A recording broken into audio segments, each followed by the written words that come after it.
बिस्मिल्लाहिर्रहमानिर्रहीम। अस्सलामु अलैकुम। हज़रत मूसा अलैहिस्सलाम खुदा के बरगज़ीदा पैगम्बरों में से एक थे। आपके भाई हारून अलैहिस्सलाम भी अल्लाह के बरगज़ीदा नबियों में से एक हैं। कुरान में आप अलैहिस्सलाम का नाम मूसा और लक़ब कलीमुल्लाह आया है। तमाम पैगम्बर की निस्बत कुरान में मूसा अलैहिस्सलाम का वाक़या ज़्यादा आया है।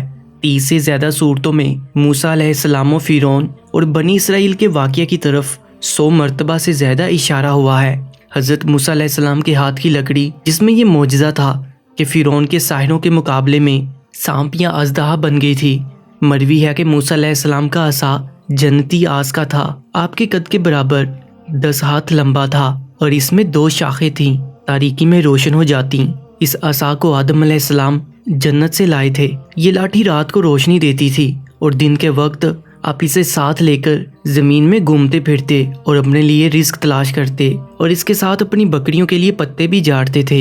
एक दफा बाबुल शहर की एक बदकार औरत मर गई तो उसके घर वालों ने उसे दफन तक ना किया बल्कि कूड़े के ढेर पर फेंक दिया। हज़रत मूसा अलैहिस्सलाम जब कोहे तूर पर अल्लाह ताला से बातें करने के लिए गए तो अल्लाह ताला ने फरमाया कि मूसा अलैहिस्सलाम, बाकी बातें बाद में होंगी, पहले जाओ मेरी एक कनीज की लाश कूड़े पर पड़ी है, उसे गुस्ल दिलाओ और इज्जत के साथ दफनाओ। हज़रत मूसा अलैहिस्सलाम कोहे तूर से वापस आए और बाबुल शहर में दाखिल हुए।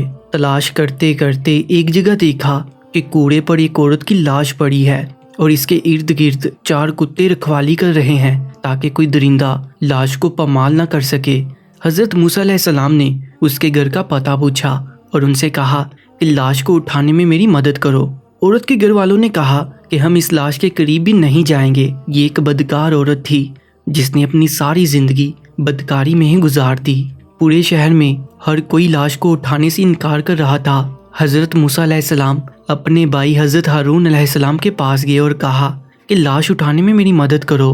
दोनों नबियों ने लाश को उठाया और फिर जब गुस्ल देने की बारी आई तो शहर की कोई औरत भी इसको गुस्ल देने के लिए तैयार नहीं थी। ये देखते हुए हज़रत मूसा अलैहिस्सलाम ने अपनी जोजा और बहन को हुक्म दिया कि इस औरत को गुस्ल दो। गुस्ल के बाद अपने भाई हज़रत हारून अलैहिस्सलाम की मदद से इस औरत को दफन किया। दफनाने के बाद जैसे ही आप वापस आ रहे थे तो शहर वाले लोग आपके सामने आ गए।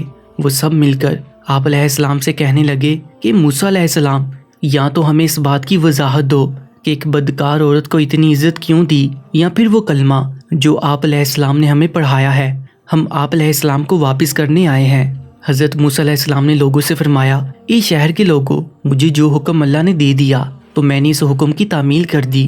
हाँ, अगली बार मैं जब कोहे तूर पर गया तो तुम सबको तुम्हारे इस सवाल का जवाब मिल जाएगा। ये सुनकर लोग वापस चले गए। हज़रत मूसा अलैहिस्सलाम जब कोहे तूर पर गए तो फरमाया, ए मेरे परवरदिगार, इस शहर के लोग मुझसे इस बात की वजाहत मांगते हैं कि एक बदकार औरत को इतनी इज्जत से क्यों दफन किया गया।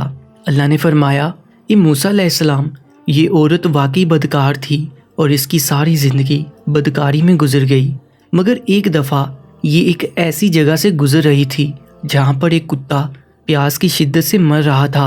इस औरत को कुत्ते की हालत पर रहम आ गया। इसने पानी के कुएं से अपने कपड़े गीले किए और कुत्ते के मुंह में निचोड़ दिए। प्यासे कुत्ते के मुंह में जब पानी आया तो इसके तड़पते हुए जिस्म में जान आ गई। मुझे औरत की ये रहम दिली बहुत पसंद आई और मैंने इसके साबिका गुनाह माफ़ कर दिए और मैंने मौत के फरिश्ते को हुक्म दिया कि इसकी रूह इधर ही कब्ज़ कर लो ताकि ये आइंदा बदकारी ना कर सके। प्यारे दोस्तों, ऐसे ही सबक-आमूज़ वाक़यात के लिए Urdu story time YouTube channel को सब्सक्राइब कर लीजिएगा। अपना बहुत ज़्यादा ख्याल रखें। अल्लाह निगहबान।